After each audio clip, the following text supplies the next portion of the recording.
Welcome you guys.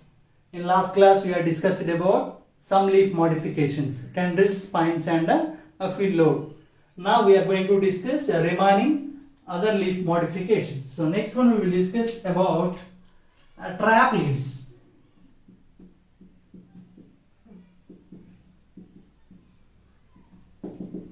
So what about trap leaves?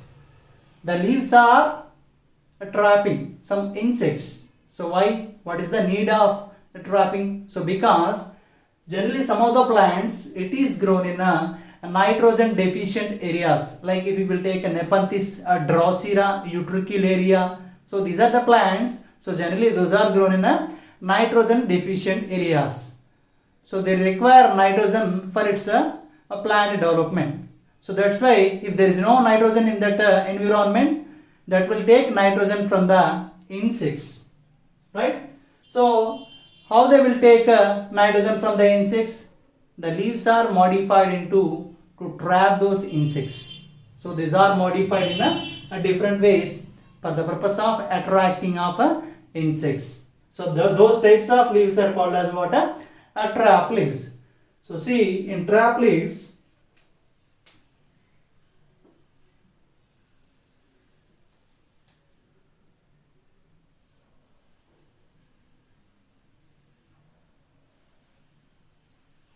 it is about a petiole. It is modified into a tendril, right? So these type of tendrils are called as a petiolar tendrils. So here this portion, it is what? So it is petiole. It is modified into tendril. In this plant, that leaf lamina, it is modified into a pitcher. So it is a leaf lamina. It is modified into what? So it is modified into pitcher. So here the leaf apex, it is modified into lid. So it is a leaf apex, it is modified into lid, right?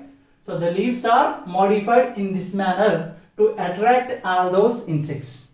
So when these insects it will be attracted and come into contact with these leaves, so those insects it is fallen down inside these leaves, so automatically it is having some digestive glands, some enzymes like proteolytic enzymes. So with the help of those enzymes, it will easily digest all those insects and they will take nitrogen from those insects, right? So what are the examples for trap leaves? So those are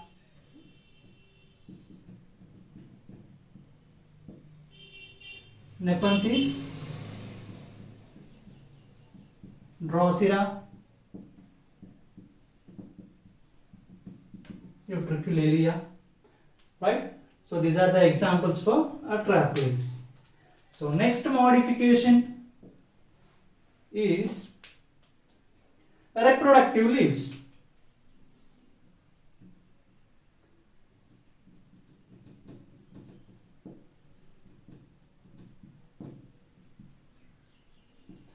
What about reproductive leaves? So these types of leaves it is mainly helps in a reproduction process, or it is helps in mainly vegetative propagation. So if you will take some plants like a bryophyllum plant, bryophyllum leaf, see it is a leaf.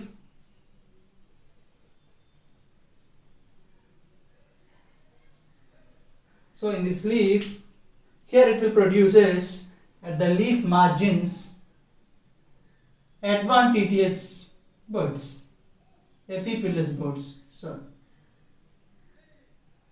what are those buds?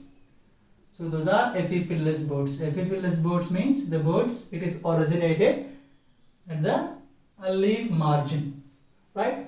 So these are called as the epiphyllous buds. So later these buds it will separate from this leaf and it is grows up individually, right? So it is mainly helps in vegetative propagation.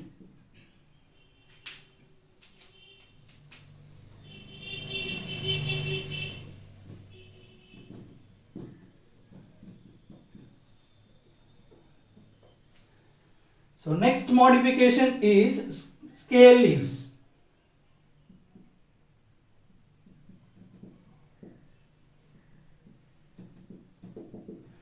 What about scale leaves?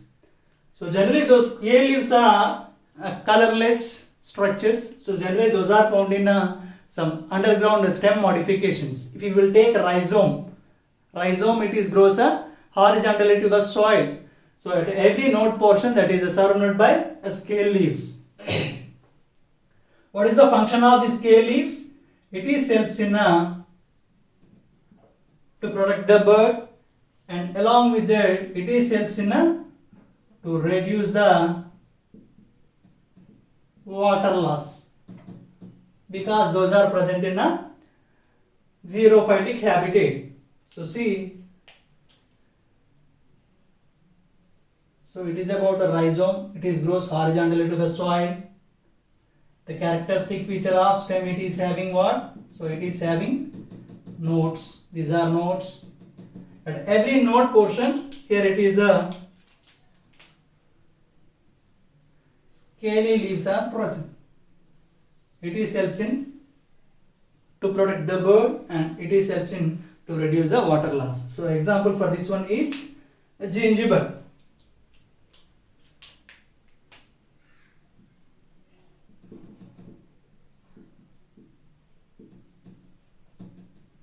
Right?